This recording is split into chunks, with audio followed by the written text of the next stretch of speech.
Hello, good evening, or good whatever time of day it is for you, to one and all. It is the time of year when many classical musicians and singers and musicians, just generally, and sing whatever, they're performers.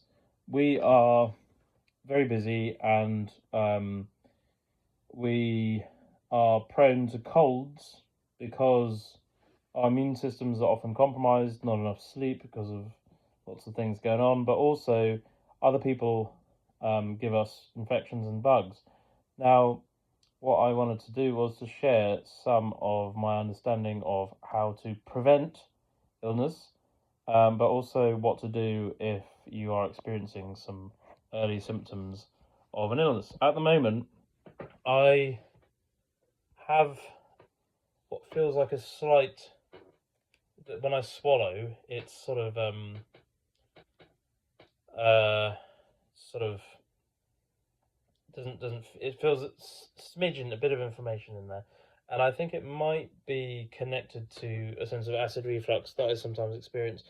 But ultimately, I want to just make sure I um stunt the any potential cold from developing. And one thing, or first thing to consider, is diet. So I've got a selection of things for you here.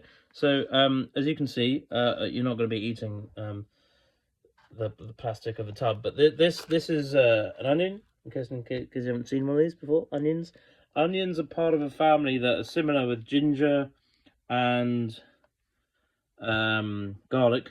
And I believe when you are trying to prevent illness, or indeed recover from illness, you should be eating one of those three veggies per meal. So garlic, onion, or ginger. But then also you need quite a lot of veg. So Brussels sprouts representing a high source of vitamin C and fiber. And just really good nutrition, because I'm perfectly honest, I don't know everything that's good about these things, but they just do the trick. Basically, it's actually partly a principle of Chinese medicine, apparently, that onion, garlic, and ginger, they stimulate blood flow in your throat and your sinuses. So I think we want blood flow in the area which might feel compromised, don't we? So good. This is good. This is your friend. So do that to prevent illness, and do it if you're ill. And then next thing is supplements you can take.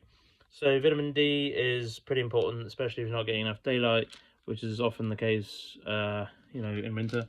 So take one of those at least days. So I actually haven't taken any vitamin D today, but because I'm feeling a bit like this, I'm going to take one now and possibly one before I go to sleep.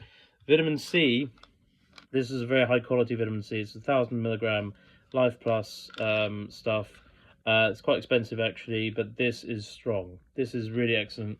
Try and get something similar. My mother would recommend this particular brand, but also anything that has bioflavin in, any vitamin C that has bioflavin, because you can get vitamin C that doesn't really do anything. So that's why you got to do a bit of research. And really do that more than once a day, twice a day, if not three times. Okay, you can overdose on vitamin C because your body will secrete it. Apparently, hopefully, I don't get sued for any potential misinformation, but it's stuff that I certainly have heard from professionals.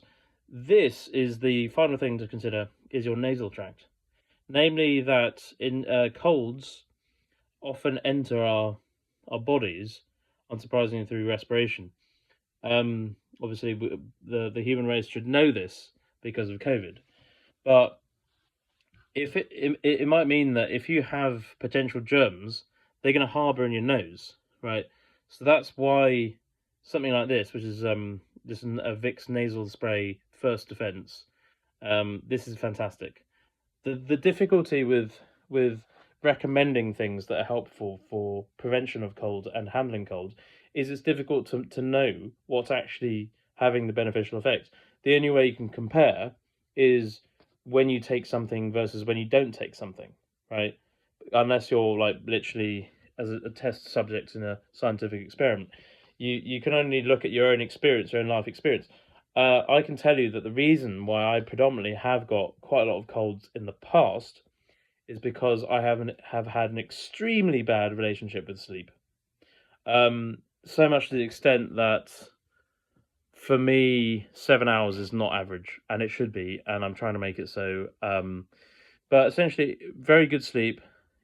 Obviously being active, exercise, trying not to be too stressed, trying to calm down. That's probably quite important. Actually, it probably does actually. If you're not stressed, if you can just be a bit, take the rough with the smooth in your life, but also, try and relax. Not, then I'm sure that definitely has an effect on your immune system. It's not a popular belief in the West. We often don't think that our emotional states affect our physical states, but there's actually a lot of research into the connection between the two. But diet and supplements are absolutely critical. Um, and furthermore, share any thoughts you have below in the comment section. Goodbye.